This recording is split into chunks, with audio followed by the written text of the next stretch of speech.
묵도하심으로 성탄 축하 예배를 하나님 앞에 드리도록 하겠습니다.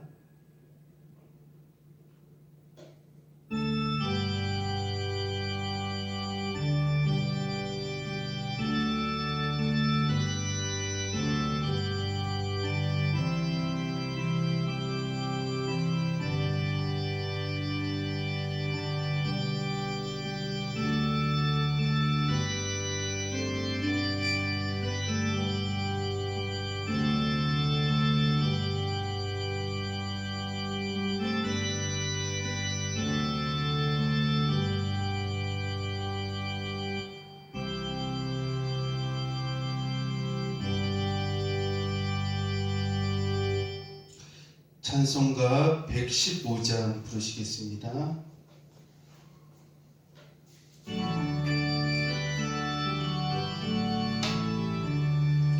기쁘다 구주 오셨네 만백성 맞으러 온 교회요 다 일어나 다 찬양하여라 다 찬양하여라 다 찬양하여라 세주 탄생했으니 다 찬양하여라 이 세상이 만물들아 나와 나파여라 나와 나파여라 나와 나파여라 온 세상 죄를 사하려 주 예수 오셨네 죄와 슬픔 몰아내고 다 구원하시네 다 구원하시네 다 구원하시네 은혜와 진리 되신 주 다 주관하시니 만국 백성 구주 앞에 다 경배하여라 다 경배하여라 다 경배하여라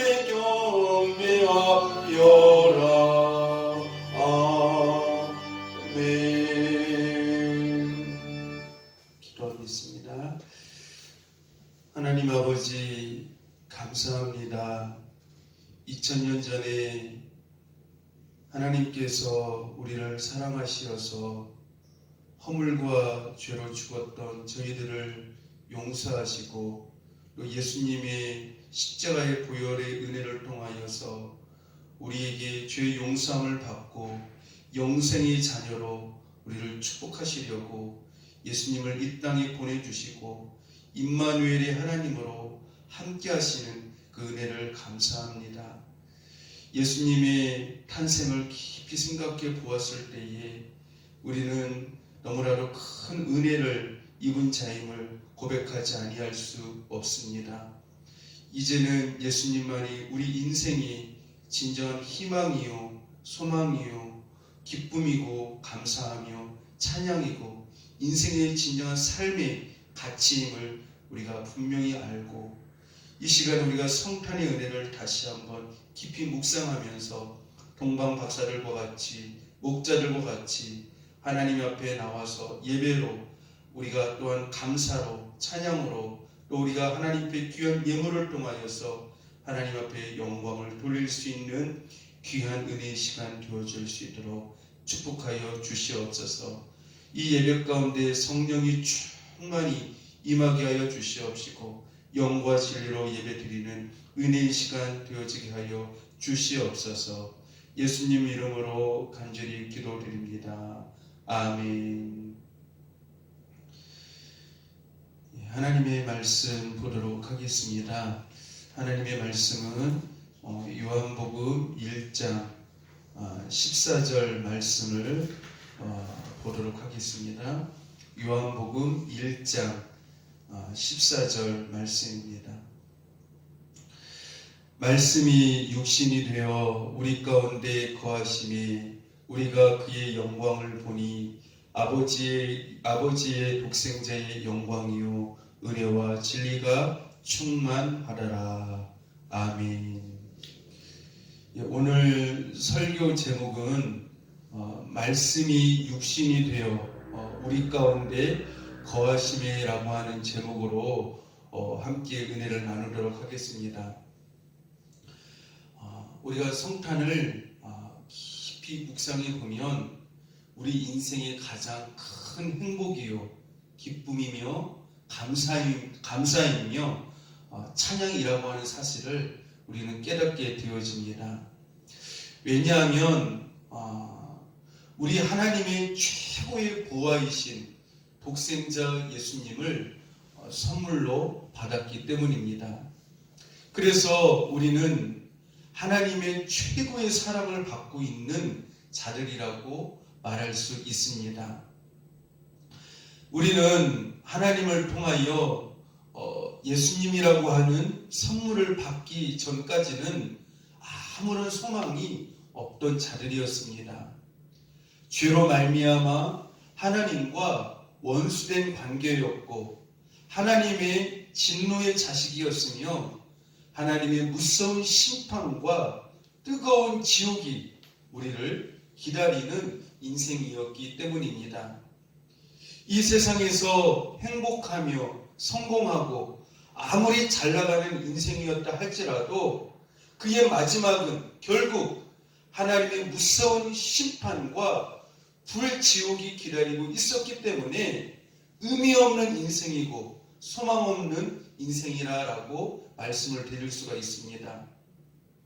그러나 하나님께서는 예수님을 이 땅에 보내시어 우리 인생의 가장 심각한 죄의 문제를 해결해 주심으로 그 죄로 인한 결과가 오지 못하도록 막아주셨고, 더 나아가 영생과 하나님의 자녀로서의 축복, 성경에 약속한 모든 말씀을 누리며 살도록 은혜를 주셨다라고 하는 것입니다. 그러면서 오늘 본문 14절 말씀을 보시면 말씀이 육신이 되어 우리 가운데 거하심이라고 말씀을 하고 있습니다. 저는 오늘 본문 말씀을 묵상하면서 특히 거하심이라고 하는 이 말씀의 단어가 마음속 깊이 은혜로 스며들어왔습니다. 예수님이 이 땅에 오신 이유는 우리와 함께 거하시기에 축복을 주시려고 오신 것이라고 하는 것입니다. 이것이 성탄절에 기뻐하며 감사할 수 있는 이유가 되는 것입니다.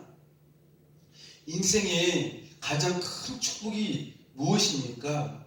세상에는 여러 가지 복이 있지만 그 중에 가장 본질적이고 큰 축복은 하나님이 우리 가운데 거하시는 은혜가 가장 큰 축복이라고 하는 것입니다. 이 복을 받아야 우리가 진정한 축복과 가장 큰 복을 받은 사람이다라고 말씀을 드릴 수가 있습니다. 구약 출애굽기를 보면 이스라엘 백성들이 광야 생활을 하면서도 기쁨이 가득한 은혜의 삶을 살 수 있었던 비결은 바로 하나님이 그들과 함께 거하시는 축복을 받았기 때문이었습니다. 이스라엘 백성들이 광야에서 출애굽을 하면서 그들의 중심에 자리 잡고 늘 함께 하였던 것이 성막이었습니다. 출애굽기 40장 34절 이하의 말씀을 제가 잠깐 읽어드리도록 하겠습니다. 구름이 회막 위에 덮이고 여호와의 영광이 성막에 충만하며 모세가 회막에 들어갈 수 없었으니 이는 구름이 회막 위에 덮이고 여호와의 영광이 성막에 충만함이었으며 구름이 성막 위에서 떠오를 때에는 이스라엘 자손이 그 모든 행진하는 길에 앞으로 나갔고 구름이 떠오르지 않을 때에는 떠오르는 날까지 나아가지 아니하였으며 낮에는 여호와의 구름이 성막 위에 있고 밤에는 불이 그 구름 가운데 있음을 이스라엘 온 족속이 그 모든 행진하는 길에서 그들의 눈으로 보았더라라고 말씀을 하고 있습니다. 이 성막이 이스라엘 백성들이 출애굽하는 그런 모든 그 광야의 과정 가운데서 늘 함께하였던 것들을 볼 수가 있습니다.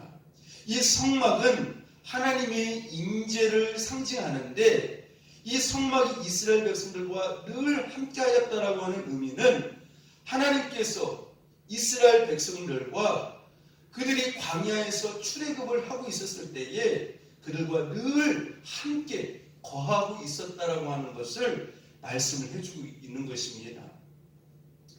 즉 성막은 하나님이 이스라엘 백성들과 늘 함께 하신다라고 하는 의미를 내포하고 있다라고 하는 것입니다.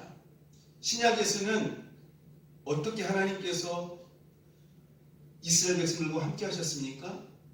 임마누엘의 하나님, 임마누엘의 하나님이라고 말씀을 하고 있습니다.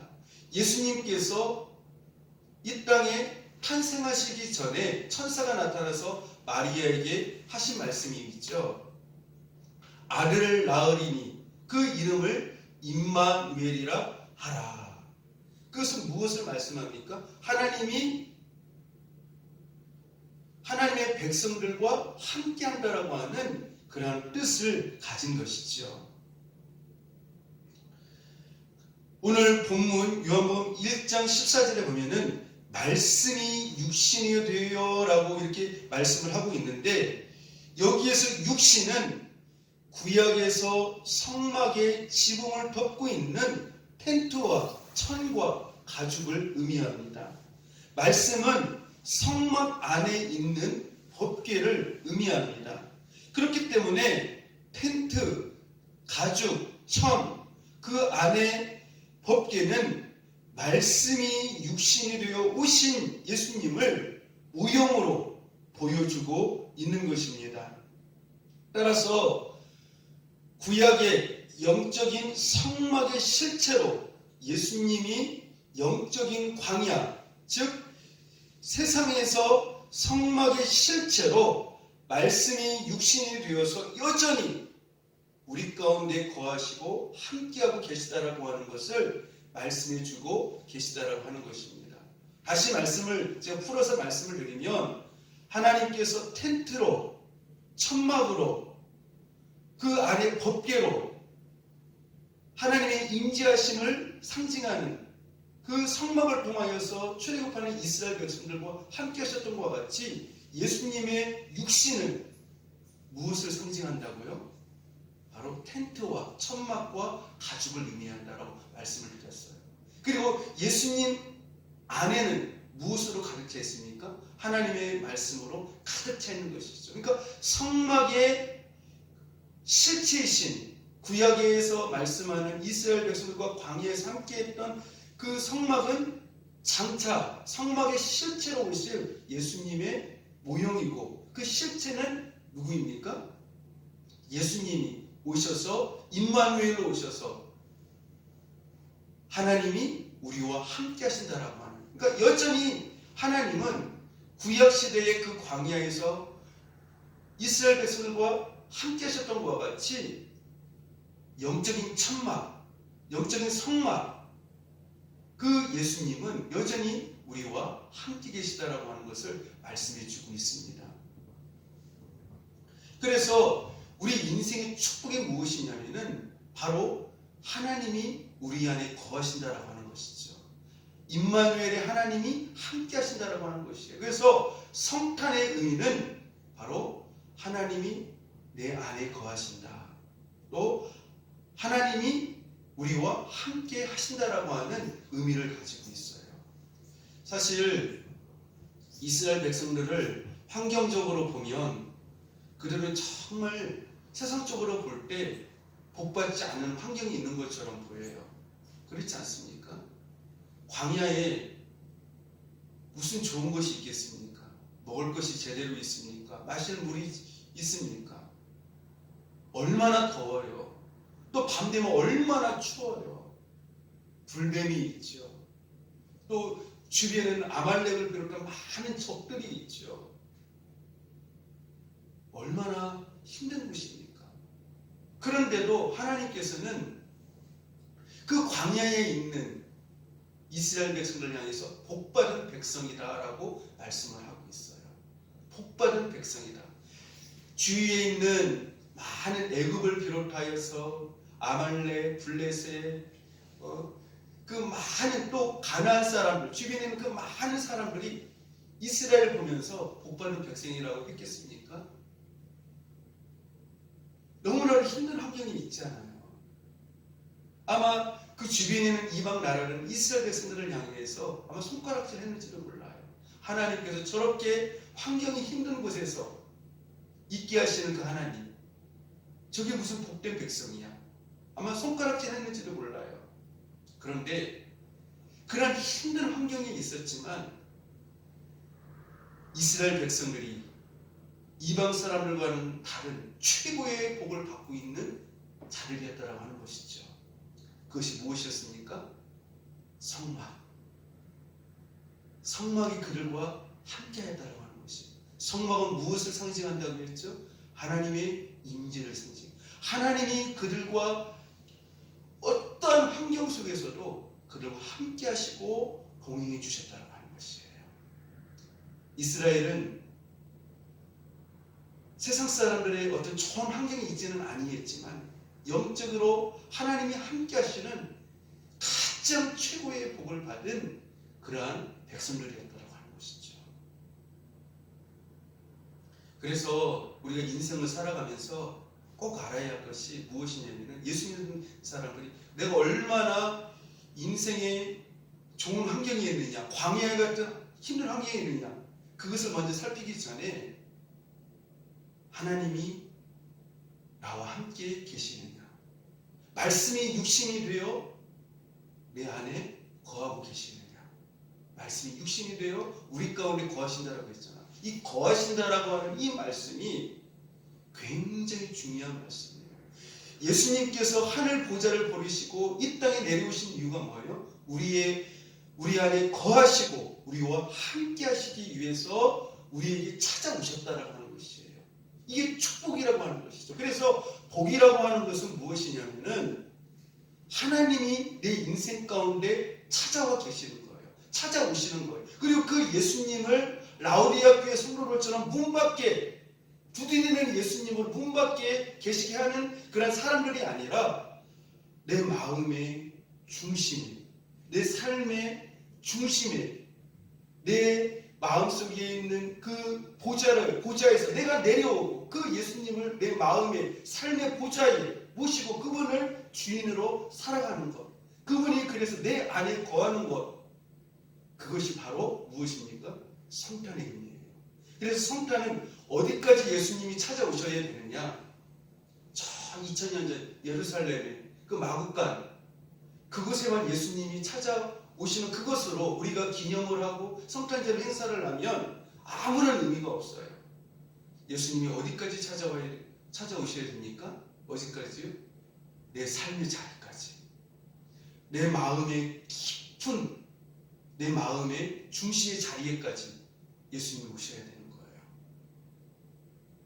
그래서 하나님이 나와 함께 하시는 것, 하나님이 내 안에 거하시는 것, 그럴 때 그것이 뭐예요? 진정한 나의 성탄이 되어줄 수가 있는 거예요. 그럴 때 진정한 나의 성탄의 기쁨이 되어줄 수가 있는 것이에요.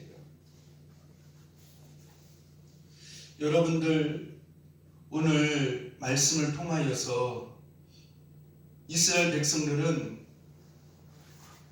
엄청난 축복을 받은 것이에요. 그렇죠?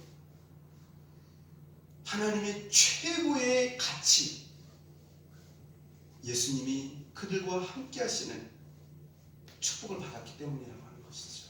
그래서 인생의 복이라고 하는 것은 얼마나 세상에서 많이 가졌느냐, 덜 가졌느냐, 얼마나 성공했느냐가 아니에요. 예수님이 내 안에 계시느냐, 밖에 계시느냐, 그것이 성공의, 인생의 복의 기준이라고 하는 것이죠. 그래서 예수님이 이 땅에 태어나시기 전에 천사가 마리아에게 나타내서 이런 말씀을 했죠. 예수님의 또 다른 이름이에요. 예수님의 또 다른 이름. 마태복음 1장 23절에 보니까요. 보라, 처녀가 잉태하여 아들을 낳을 것이요 그의 이름은 임마누엘이라 하셨으니 이를 번역한즉 하나님이 우리와 함께 계시다 함이라. 예수님의 또 다른 이름이 뭐라고요? 임마누엘. 하나님이 우리와 함께 하시다. 그래서 성탄의 진정한 의미는 하나님이 나와 함께 하시는 거예요. 함께 하시는 거예요. 그것이 내 진정한 기쁨이 되어지고 나의 진정한 성탄이 되어줄 수가 있다라고 하는 것이죠. 그래서 이 성탄이라고 하는 것은 말씀이 육신이 되어서 하나님께서 내 안에 거하시기 위하여서 하나님이 나와 함께 하시기 위하여서 임마누엘의 축복을 주시기 위하여서 이 땅에 오셨다라고 하는 것이죠. 이것이 바로 성탄의 진정한 의미라고 하는 것입니다.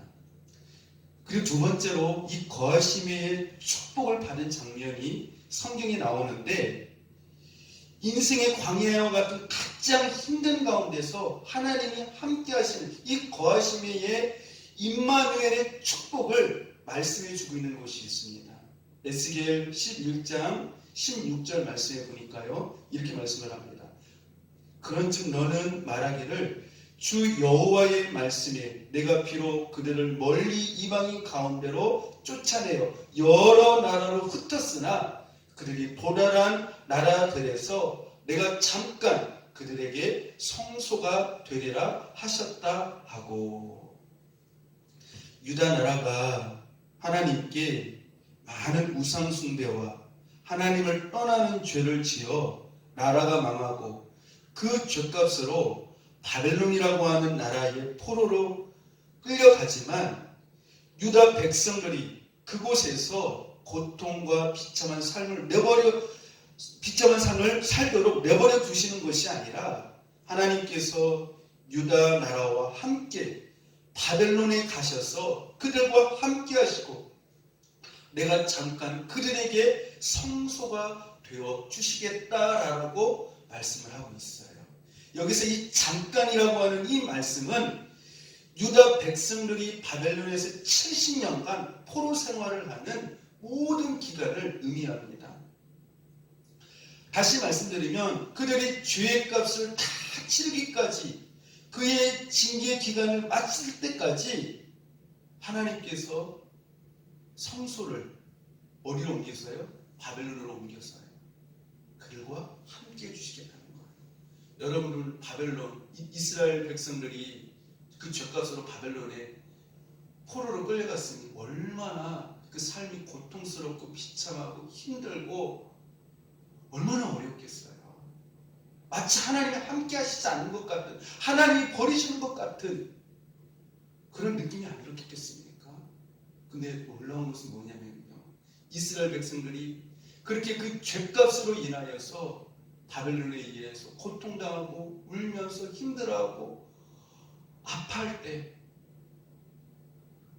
너무너무 힘들어할 때 하나님이 그들과 바벨론에 함께 가시겠다는 거예요. 여러분은 성소가 되어주시겠다는 말이 무슨 말이에요? 성소의 본질이 무엇입니까? 하나님이시잖아요. 그렇죠? 그래서 예루살렘에서 하나님께서 예루살렘 성전에 계셨지만 이스라엘 백성들이 포로가 되어서 고통당하는 그 바벨론 땅에 하나님께서 그곳에 가셔서 이스라엘 백성들에게 성소가 되어주시겠다는 것이에요. 여러분들, 우리가 보통 어려움을 당하고 고통을 당하면 우리가 보통 그렇게 말을 하죠. 하나님 어디 계시냐고요. 하나님 내 기도를 듣고 계시는 거 맞냐고 묻지 않습니까? 하나님 혹시 저를 버리지는 아니겠습니까? 그러면서 이렇게 시험에 들 때가 있어요. 근데 이스라엘 백성들이 피로 죄를 지어서 심판을 받아 나라가 망하고 끌려가서 그 노역을 하면서 그 바벨론에서 엄청난 참 힘든 삶을 살지만 그 죄값을 어려움을 살지만 그럼에도 불구하고 하나님께서 어떻게 하시겠다는 것이에요. 그들과 함께 그곳에 가셔서 그 바벨론에서 성소가 되어주시겠다는 거예요. 얼마나 큰 은혜예요. 얼마나 큰 은혜예요. 그들이 연약하고 그들의 잘못 때문에 그 죄를 깨우치기까지 돌아올 때까지 어떻게 해요? 징계 기간이 힘들기는 하지만 그 기간 동안 하나님께서 그들과 함께 해주시겠다는 것이, 이게 바로 성탄의 의미예요.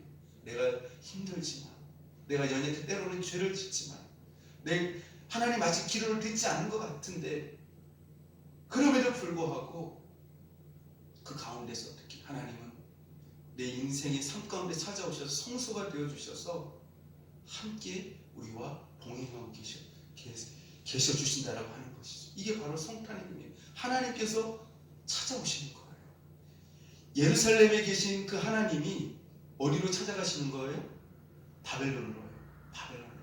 마치 저 하늘나라에 있는 예수님 보좌를 버리시고 이 땅에 오시는 것과 같이 예루살렘에 계셨던 그 하나님이 이스라엘 백성들이 그 죗값으로 말미암아 바벨론을 끌려가는데 그것까지 어떻게 하나님께서 찾아가시는 거예요. 여전히 그들을 버리지 아니하시고 함께 계신다고 하는 것이죠. 그래서 우리가 알아야 될 것은 힘들 때, 어려울 때, 마음이 고통스러울 때, 그때에도 불구하고 여전히 하나님은 우리가 어떻게 해주신다는 거예요? 함께 해주신다는 거예요.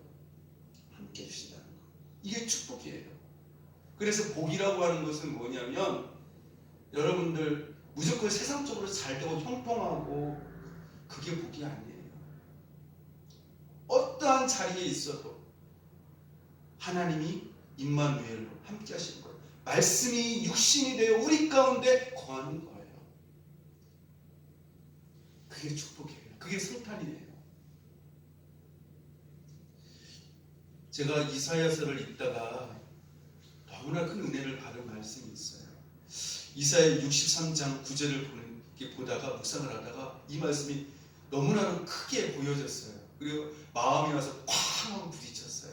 너무나도 감사하고 큰 은혜가 되어졌어요. 그게 어떤 말씀이냐면요, 이사야 63장 9절 말씀에 보니까 그들의 모든 환난에 동참하사 자기 앞에 사자로 하여금 그들을 구원하시며 그의 사랑과 자비로 그들을 구원하시고, 하나님께서 그들의 모든 환난에 동참하사. 이 말씀이요 너무 큰 은혜가 되는 거예요. 그렇죠? 은혜를 너무 받았어요. 제가 인생을 살아가면서 때로는 힘들 때 있고 어려울 때가 있고 하나님이 나에게 향한 손을 놔버리신 것은 아닌가, 하나님이 정말 나를 사랑하시는 아닌가, 참 때로는 그런 문제 때문에 시험에 들기도 하고 마음 힘들 때도 종종 있었거든요. 근데 그게 아니었던 것이에요. 내가 힘들 때, 내가 아파할 때, 내가 어떤 인생의 큰 환난 가운데 있을 때에 그 가운데 하나님께서 나와 함께 그 환난에 동참하고 계셨구나. 내가 혼자가 아니었구나 라고 하는 것을 깨닫는 순간 얼마나 큰 은혜가 되었는지 몰라요. 내가 어떠한 자리에 있어도, 아무리 큰 환난의 자리에 있어도 여전히 하나님은 그 내 환난 가운데, 어려움 가운데 동참하시는 하나님이시구나. 여러분들 사실 이 성탄도 영적인 큰 환난 아닙니까? 우리가 희망이 없잖아요. 죄로 인해서요. 근데 그 예수님이 어떻게 해요? 우리가 큰 환난 가운데 있었잖아요. 그게 무엇이에요? 우리가 죄값으로 인하여서 우리는 영원한 멸망, 영원한 그 사망의 자리로 갈 수밖에 없어요. 근데 그 환난의 자리로 누가 가신 거예요? 예수님이 가신 거예요. 그 환난의 자리가 어디예요? 멸망의 자리잖아요. 십자가의 그 죽음의 자리. 예수님께서 어떻게 하신 거예요? 대신 우리를 대신해서 그 사망과 그 고통과 그 환난의 그 자리로 어떻게 해요? 너희들은 저쪽으로 가. 내가 대신 환난을 당할게. 내가 너희들을 대신 죽을게. 내가 너희들, 그래서 어떻게 해요? 동참하셨을 뿐만 아니라 우리를 한쪽으로 어떻게 해요? 사망과 멸망의 자리에서 우리를 밀어내시고 예수님 자신이 직접 어떻게 해요? 큰 환란의 자리로 심판과 그 하나님의 그 진노의 자리로 자신이 직접 걸어가셨다라고 하는 것이죠. 여러분들, 성탄은 참으로 희망이 없는, 소망이 없는 환란 가운데 있는 우리에게 찾아오셨다라고 하는 것이에요. 여러분들, 그렇기 때문에 우리가 인생에서 꼭 확인해 봐야 될 것은 내가 이 세상에서 얼마나 성공적이냐, 잘 나가는 인생이냐, 거기에 초점을 맞추는 것이 아니라 하나님이 어떠한 가운데서도 나에게 찾아오시는 그 인생인가, 거기에 초점을 맞추시고 살아갈 수 있기를 바랍니다. 이게 바로 성탄의 진정한 의미예요. 우리도 사실 이스라엘 백성들처럼 어떠했습니까? 하나님을 믿는다고 하지만 여전히 하나님보다도 뭐예요? 자기 자신을 하나님보다 우위에 두지 않습니까? 자기 생각을, 자기의 그 가치관을, 자기가 중요하다고 여기는 그것을 하나님의 뜻보다, 하나님의 말씀보다 우위에다 두고 살아요. 그게 지금 바로 영적인 우상숭배이거든요. 내 생각이 우상이에요. 내 가치관이 우상이에요. 내가 중요하다고 여기는 것을 하나님의 말씀을 밀어젖히고 살아가는 것. 내 가치관, 내 생각, 그 모든 것들이 우상이거든요. 그래서 하나님께서는 영적으로 우리를 바벨론으로 옮기실 때가 있어요. 그렇게 살 때, 이스라엘 백성들처럼. 그래서 때로는 어려움도 주시고 고난도 주시고. 사실 근데 그게 은혜예요. 그게. 왜냐? 그것이 없으면 우리는 어떻게 합니까? 끝없이 추락하거든요. 끝없이 내 가치관과 내 생각을 따라서 세상을 끝없이 가거든요. 그때 하나님께서는 어떻게 해요? 영적인 바벨론으로 환란의 자리로, 때로는 징계의 자리로, 고난의 자리로 우리를 옮기셔서 그곳에서 어떻게 하십니까? 어려움을 겪게 하시죠. 근데 중요한 것은 뭐냐면은 그렇게 하나님께서 어떤 고난을 통해서 브레이크를 거시고 어려움을 주시지만 내가 어떤 그 하나님 앞에 잘못 사는 걸로 인하여서 고난을 당하고 어려움을 당하지만 그 어려움과 고난의 자리에서 하나님께서는 여전히 어떻게 하신다는 거예요? 우리와 함께 하신다는 것이에요. 바로 그 말씀이에요. 이스라엘 백성들이 죄를 지어서 바벨론에 끌려갔지만 여전히 하나님은 그들과 함께 하셨던 것 같이 우리가 때로는 잘못 살아서 징계를 받아도 고통받는 그 자리에서 하나님 우리와 여전히 함께 하시고 우리 환란에 동참하시는 하나님으로 말씀해 주고 있다라고 하는 것입니다. 임마누엘의 하나님으로 끊임없이 함께 하시고 있다라고 하는 것이죠. 그래서 이것이 바로 성탄의 진정한 의미입니다. 따라서 성도는 2000년 전에 이 땅에 오신 예수님을 바라보며 진심으로 감사해야겠지만 내 삶의 자리에 그것이 아무리 힘든 자리라 할지라도 예수님은 성전으로 나와 함께 계시다라고 하는 것을 우리는 분명히 확신하면서 살아야 돼요. 확신하면서 살아야 돼요. 그게 굉장히 중요해요. 그리고 무엇보다도 아까도 말씀을 드렸지만 이 땅에 오신 예수님을 2000년 전에 오신 저 예루살렘 마구간에서 태어나신 그 예수님을 기념하고 성탄 노래를 해도 그 별 의미 없어요. 진정한 성탄이 되어지기 위해서는 그 2000년 전에 오셨던 그 마구간에 탄생하시던 그 예수님이 어디까지 와야 된다고요? 내 삶의 자리까지, 내 마음의 중심의 깊은 내면에까지 예수님을 모시게 되어졌을 때 진정한 성탄의 의미가 되어진다라고 하는 것이죠.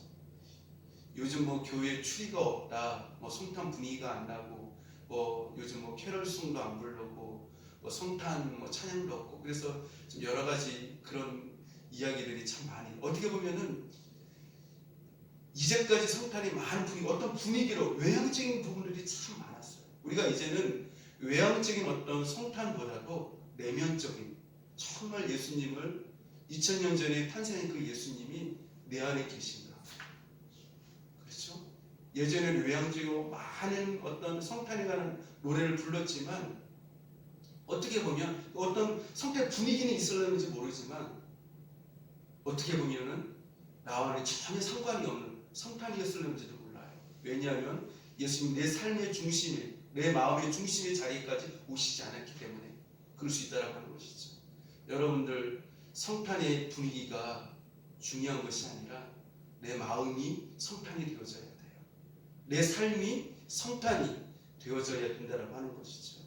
그래서 그 예수님을 여러분들 이 땅에 오신 예수님을 세상에 오신 예수님으로만 여러분들이 모시지 마시고 내 삶의 가장 중심의 내면 내 마음의 보좌에서 내가 내려오고 그분을 내 마음의 보좌에 왕으로 모심으로 말미암아 여러분들 그분의 통치와 다스림을 받으면서 여러분이 살아가게 되어졌을 때 진정 하나님의 백성이고 하나님이 함께 하시는 임마누엘의 축복의 백성들이 되어줄 줄로 있습니다.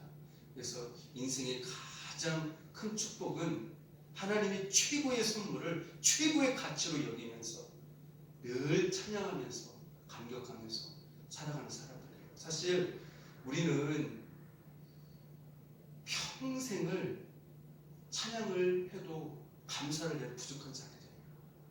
여러분들 뭐 세상 것 가지고 하나님 앞에 서운한 감정도 가질 수 있고 또 뭐 여러 가지 또 뭡니까 좀 세상 것 가지고 또 여러 가지 하나님 앞에 물을 수도 있지만 우리는 물론 그런 것들이 필요하지 않다는 건 아니에요. 필요해요. 그러나 우리는 사실 예수님이라고 하는 최고의 선물을 하나님으로부터 받았기 때문에 우리는 그것 자체가 평생을 찬양을 불러도 하나님 앞에 늘 아쉬운 마음뿐이고 죄송한 마음뿐이고 하나님 앞에 우리가 감사를 드릴 수밖에 없다고 하는 것이죠. 이번 성탄절을 맞이하여서 여러분들이 진정한 성탄이 주님 앞에서 이루어질 수 있기를 주님의 이름으로 축복합니다. 기도하겠습니다. 하나님 아버지 감사합니다. 우리가 성탄을 다시 한번 깊이 생각해 보게 되어집니다. 하나님 아버지 하늘나라 보좌를 버리시고 이 땅에 오셔서 저주의 자리에 있던 저희들을 허물과 죄로 죽었던 저희들을 아무 소망이 없던 저희들을 하나님 아버지 용서하시고 또 하나님의 복된 자녀로 우리 예수님을 통하여서 참으로 변화시켜 주심을 바꿔주심을 진심으로 감사드립니다. 하나님께서 참으로 임마누엘의 하나님으로 이곳에 이렇게 찾아오신 것 감사합니다. 하나님 2000년 전에 예루살렘에 오셨던 예수님으로만 모시지 않게 해주시고 내 삶의 중심에 내 마음의 중심에 예수님을 모실 수 있는 은혜의 삶 되어지게 하여 주옵소서. 성탄의 의미를 다시 한번 깊이 생각하며 이제 하나님과 동행하는 삶이 되어지게 하여 주시고 우리는 이미 예수님이라고 하는 최고의 가치의 하나님의 큰 선물을 받았사오니 일평생 하나님 앞에 만족해하며 감사해하며 행복해하며 늘 찬양하며 하나님 앞에 영광을 돌리는 삶으로 살아갈 수 있도록 은혜를 베풀어 주시옵소서. 예수님 이름으로 간절히 기도드립니다. 아멘. 찬송가 123장 부르시겠습니다.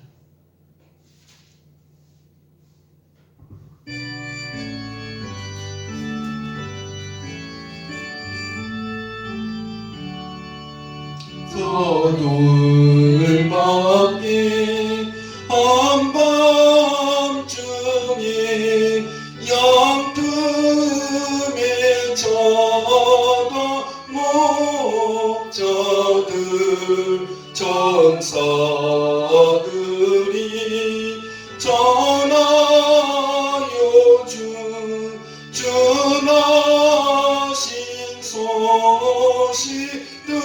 들었네. 노예 노예 노예 노예 이스라엘 왕이 나셨네.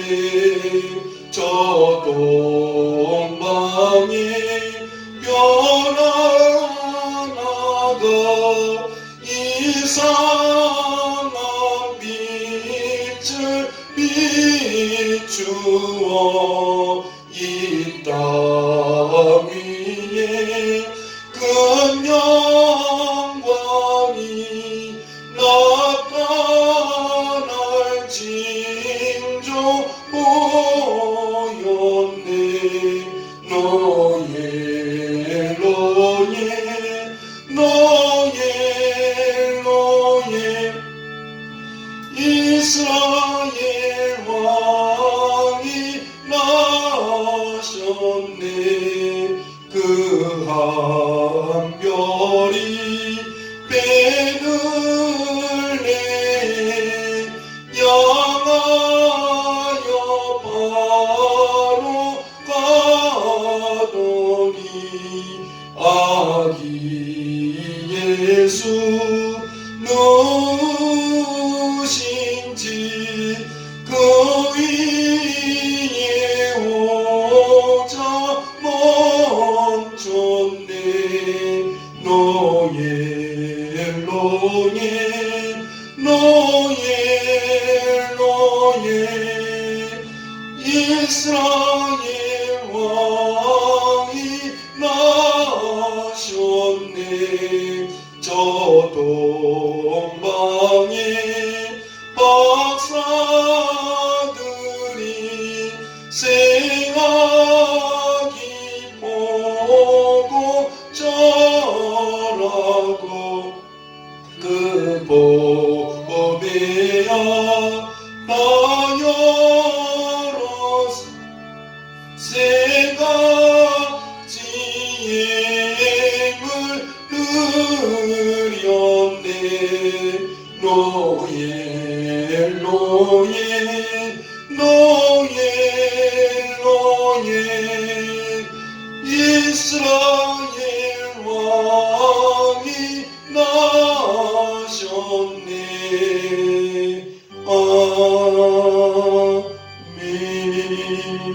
아멘. 성탄절 귀한 헌금을 드린 예물을 위해서 잠깐 기도하도록 하겠습니다. 하나님 아버지 감사합니다. 2000년 전에 참으로 하나님께서 저희들을 사랑하시어서 아무런 소망이 없던 저희들을 사랑해 주셔서 예수님을 통해 새 소망을 저희들에게 불어넣어 주시고 또 이제는 하나님만을 온전히 바라다 보며 새 소망을 가지고 즐거움과 행복감을 가지고 살아갈 수 있도록 인도해 주셔서 감사합니다. 이제 우리 주님께서 저희들을 위하여서 너무나도 큰 최고의 선물을 예수님을 우리에게 보내주셨는데 하나님 저희들도 동방 박사들처럼 목자들처럼 하나님 앞에 경배하며 예배하며 우리의 중심을 드리며 우리의 마음을 드리며 우리의 온전한 헌신의 삶을 드리며 참으로 황금과 유향과 모략을 이 시간 동방박사들처럼 하나님 앞에 정성을 다하여 드리오니 이 향기로운 예물을 흠양하여 주시옵시고 목자들과 동방박사들에게 주셨던 놀라운 축복들을 부어주시고 이제는 하나님의 영광을 위하여서 하나님의 뜻을 위하여서 살아드릴 수 있는 저희들 되어지게 하여 주시옵소서. 우리가 어마어마한 사랑과 선물을 받았사오니 저희들도 주님께 놀라운 그런 사랑을 가지고 우리의 최고의 선물인 우리의 온 마음을 다하여서 주님을 사랑하고 주님의 영광을 위해서 살아드릴 수 있는 저희들 되어지게 하여 주옵소서. 예수님 이름으로 간절히 기도합니다. 아멘.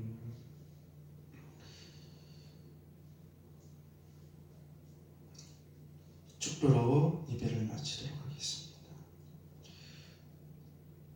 지금은 우리 주 예수 그리스도의 은혜와 하나님 아버지의 지극히 크신 사랑하심과 성령님의 위로 교통 감화 역사 인도하심이 임마누엘의 함께하심 말씀이 육신이 되어 우리 가운데 거하시는 그 하나님의 놀라운 그 은혜를 깨달아 참으로 2000년 전에 예루살렘에 오셨던 그 예수님으로만 우리가 기념하고 예배 드리는 것이 아니라 내 삶의 중심에 마음의 중심에 예수님을 모시고 늘 감사하며 예수님의 다스림과 예수님의 뜻을 따라서 살고자 다짐하고 기도하며 하나님께 영광 돌리기를 바라는 사랑하는 모든 성도를 위해 이제와 영원토록 함께 있을지어다. 아멘.